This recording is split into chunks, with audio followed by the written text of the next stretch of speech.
Hi, everybody. As we continue our NHGA interview series leading up to New Hampshire golf courses opening on May 11th, Matt and I are now joined by Mike Moraghan from the Connecticut State Golf Association. He's the executive director. Mike, thank you for joining us. We appreciate this. Thank you, Kate and Matt. Pleasure to be with you. Sure. So Thanks, Mike. I'll just kind of dive in here. Mike, we kind of want to know, what are some of the best practices that you've seen at your courses in Connecticut in terms of social distancing and even the employees at golf courses with sanitation practices? Well, the key thing, as you know, is just enforcing social distancing everywhere. So everyone recognizes that once you're out playing golf, it's pretty easy to social distance. You know, guy hits it in the right rough, somebody hits it in the left rough. You can very easily, even if you're walking down the fairway with someone, you can easily stay 8 to 10 feet apart and have a conversation. So the social distancing I think is pretty easy once you're out playing, but it's all those other areas where clubs have had to be vigilant and employees have had to be vigilant to remind people. People are accustomed to hanging around the first tee, waiting for their turn to play, and you really can't do that. Same thing with a practice green. You're getting conversations with people. A lot of people are on a green at the same time. Same thing in the parking lot. So we've tried to emphasize that social distancing means everywhere on the property, from the time you arrive and get out of your car until the time you leave. And that's one of the things which, in talking about best practices, clubs have had to be vigilant about that, just to remind people. And oftentimes they end up feeling like they're being a traffic cop in the parking lot, or as people approach the first tee and around the practice areas. But that's really the key thing, because that goes back to what all the experts have said, that the key to slowing down any spread of the virus is for people to remain separated and not packed in close quarters, and social distancing is really key. And then eliminating all the touch points as well, which I think everyone recognizes is a good thing as well. Getting rid of the rakes, all those things that you normally would be handling, and multiple people would handle over the course of a day, including the flagstick. So adjustments to the cup, where a lot of courses have raised the cup liner by an inch or put the insert in the bottom of the cup, but it's understood that no one is to touch the flagstick. So those are some of the best practices that I think have been effective in allowing people to play and play safely. So you guys have been open since March, correct? Did you ever actually close? We were closed for about 24 hours, Matt. In March, when Governor Lamont issued the first of the executive orders, which at that point suspended school, closed down restaurants, bars, health clubs, that type of thing. And they came out with a list of essential businesses, obviously grocery stores and everything that everybody would agree is certainly essential. And then at that point, they it opened it up for any kind of business to appeal for essential status. Excuse me, I've got my cat in my lap here. Hey, it's our new normal, right? Yeah, I'm Right. waiting for my dog to start barking in the background at any minute. So. This is an old cat. I mean, my wife and I would love to be able to have a dog, but we just can't do that to Katie the cat right now. So someday we'll have a dog again. But in any event, so in the first round, golf was not mentioned as an essential business, and we were in the process of making our case, stating our case that golf could be played safely. It was a recreational activity that, much like riding a bicycle, jogging, rollerblading, skateboarding, canoeing, kayaking, fly fishing, walking around in a state park, any number of outdoor activities that, if people are paying attention and respecting social distancing, could be done safely. So we stated our case, and in the process were asked to come up with guidelines that would apply to golf courses, such as one person only per golf cart, and social distancing at all times, and eliminating those touch points that we talked about. So when we wrote that and submitted it to the Department of Economic Development and Community Development, which was the governing body the governor had assigned to make the decision, fortunately, they went along with that and said, okay, golf courses can open under what they were calling the CSGA best practices. So we were shut down for about 24 hours before the ruling was made, but that was back in March 25th, and have been able to be open since then with those restrictions. So you guys are probably, what, about 6 weeks ahead of us. And I know that when you reopened, you actually copied me or forwarded me an email that you had sent to the entire membership of the CSGA. And one of the things that we've talked about with our membership is the importance of everybody understanding that the guidelines that are in place are not suggestions. These are things that the state is asking us to do, that we need to respect the policies that are in place. And if we don't, there's every possibility that we could lose golf again here at some point. Can you talk a little bit about maybe the difficulty that you guys have, the guidelines that you guys have established, and how things have gone since that first week or two, where maybe things were a little bit rocky? Yeah, well, you're absolutely right, Matt. I mean, it's really a fairly significant adjustment for people to make, because you're so accustomed to behaving in a certain way. You're so accustomed to shaking hands with someone when you walk up and see them, even if you've only seen them for, it's been a week or two since you've seen them. It's just things that we've always taken for granted. Standing next to a stranger, talking to people, in close proximity, we all take that for granted. So with this new way of being, it's taken some people time to adjust. And so the reminders are important. I believe that, all of the golf course operators, private and public, quickly understood the importance of playing by these new rules, and where they've had to remind people, for the most part, the vast majority of people are willing to change their behavior, because they understand it's not just so we can stay open, it's so that people can be safe, Right, and not potentially infect someone else. That's the whole idea of wearing masks when you go to the grocery store, so that if you're a carrier and don't know it, you wouldn't spread it to someone. So it's a matter of people adapting their behavior from what they're accustomed to doing, like shaking hands at the end of the round, or grabbing the flagstick first thing you do when you walk on a green. So that's been the challenge, and I think for the most part, people have understood it. There's the dog. Told you it was coming. So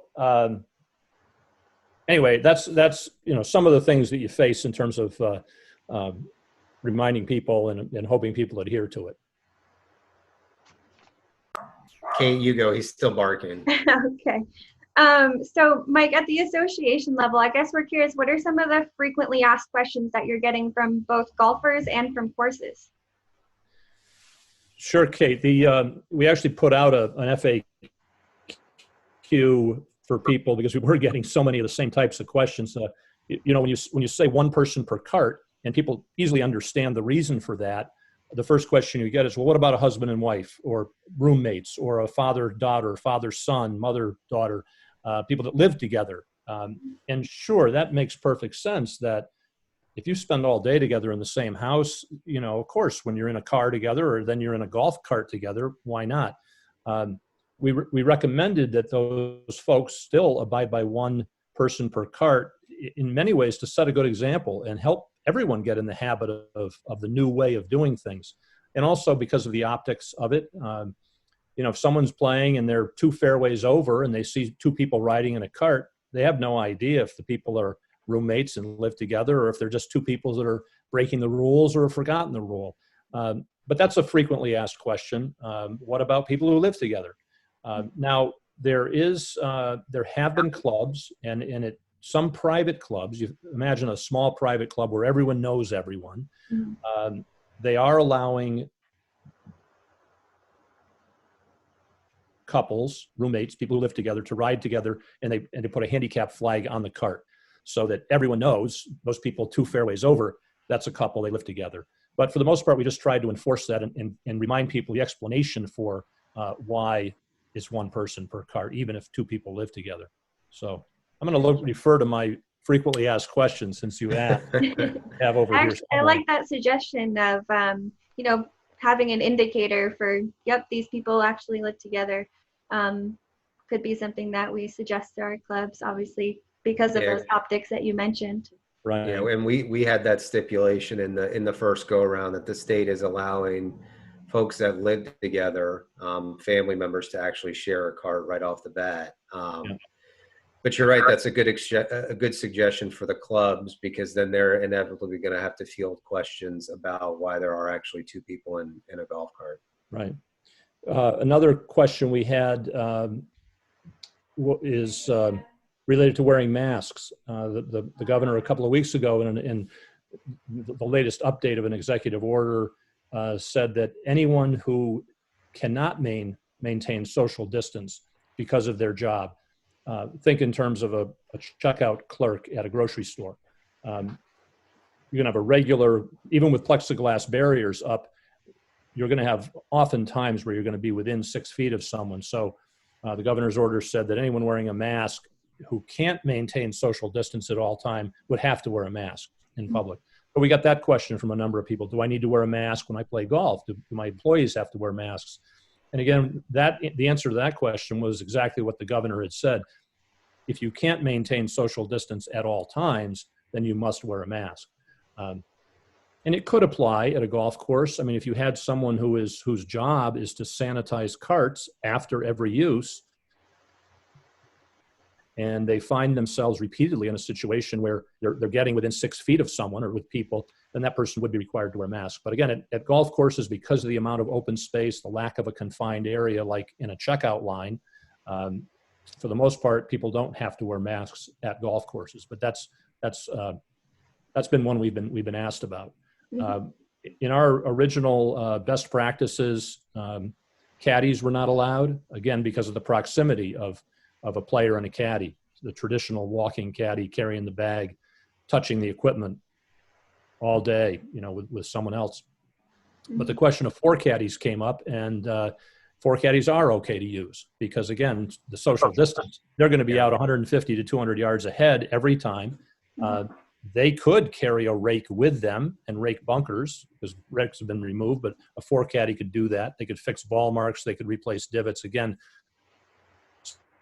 spend the 4 hours outside of the 6-foot radius. So a 4 caddy could be used. That was another question that we did get. And then the other one was, why are out-of-state golfers allowed to play in Connecticut? Got a lot of that. Yeah. I bet. Yeah. And that was, the answer to that really is because the state of Connecticut never established a 14-day required quarantine, as was done in Rhode Island and other states. So you can come back and forth into Connecticut, drive in and buy gas. It's more expensive in Connecticut, but you can drive in and buy gas for grocery shop. And you can go to a golf course, you walk around a state park. But that was the reason why out-of-state golfers were not allowed in Rhode Island. It was because they had the 14-day quarantine. Connecticut's never had that. Yeah. And there's been some concern because of the number of players who've crossed the border and played and packing the tee sheet. But, the question I ask course owners is, are they following the rules? Are all your golfers following the rules? Because if your golfers are not following the guidelines, then they should be asked to leave. They should not be playing. And some courses have told us that they've had a few bad actors that either refused or just repeatedly violated the guidelines. And so they booted them out. Yeah. But for the most part, the visitors from out of state have been great, and they've been following the guidelines and just are happy and appreciative of being able to play. Have you guys gotten any feedback from the State House, maybe good, bad, indifferent, about the job that the industry's done in making sure that people have been social distancing and adhering to the policies that you guys have? And maybe it's a case of no news is good news, and if you don't hear anything, that means everybody's doing everything right. But I'd be interested to hear if you guys have heard any words of appreciation. Hey, we weren't sure if this was something that could be actually be done safely, but you guys and the golfers in Connecticut are doing a great job of maintaining the social distance. Not so much from government authorities, Matt, or the commissioner's office that we dealt with primarily, but I recognize that they're just inundated with all kinds of issues, right, from literally thousands of businesses, and just trying to stay above water on the daily issues with this thing. The feedback we've gotten, the good, bad, and indifferent feedback, comes from golfers, comes from non-golfers. There are a good many non-golfers who already have a low opinion of golf for one reason or another. And there have been a few incidents where people have complained and have called the police and said, these people are too close together and they're not fun. And so there's a little bit of that. I think that's died down in recent weeks. Golfers are very appreciative of being able to play, golf course owners, operators. And our stance has been that, if you don't feel safe, if you have elderly employees or retired folks who work at your facility and they don't feel comfortable, or if you have golfers who are not following the guidelines closely enough, then you don't have to be open. And you'd really be better off closing down to protect your staff, protect your employees, keep them comfortable. And that's been our opinion too, that just because you're allowed to be open doesn't mean you have to be open. And we've seen that more in Fairfield County. I think almost every club in Connecticut is open now, but for a good while, most of April, there were a lot of clubs down closer to New York City where the real epicenter of the pandemic that had remained closed. Again, just because they had so many cases and they'd shut everything down. You couldn't even walk on the beach by yourself. And that was the case down in that corner of the state where it's particularly bad. So, one of the things we've, full disclosure, Mike and I talk with a group of other executive directors once a week, but, it does kind of feel like as much of a struggle as the last 6 weeks have been for us. And I think Massachusetts and Vermont, Maine as well, with just trying to get the golf courses open. It does feel like that golf is in a really unique position right now to be able to handle the pandemic and whatever direction that it goes with second waves or hopefully things are getting better. But, talk a little bit about where you see that golf could actually come out when all is said and done with this and being in a really good place and having people, to your point, people who have a bad opinion about golf anyway, but maybe this will change their opinion and they can see that as an activity that is accessible to anyone. Only 20% of our clubs in New Hampshire are private, 80% are public, which means everybody can go out and play. It's a great way to exercise and be active and be outside. All things that the CDC is telling us are great ways to combat getting sick and not have to worry about the virus. Yeah, you're exactly right, Matt. I mean, it is, with more attention drawn to golf, it gives us the opportunity to talk about what reality is with golf. And as you say, I mean, in Connecticut, we have more public courses than private courses, and it really is a game for all ages, genders, races, all groups of people, disabled people, retired folks, families, kids are able to play. It's a game really for everyone, and you see that at public golf courses, and you see the number of people who are able to play golf, and especially now, the situation with the absolute necessity for social distancing. It happens naturally in golf.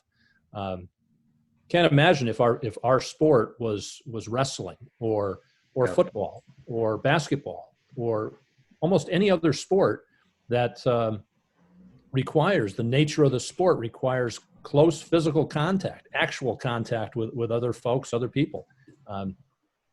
You and I could go out at 7 o'clock in the morning and play 18 holes and never get within 20 feet of each other and have a good time. Yep. and enjoy the day.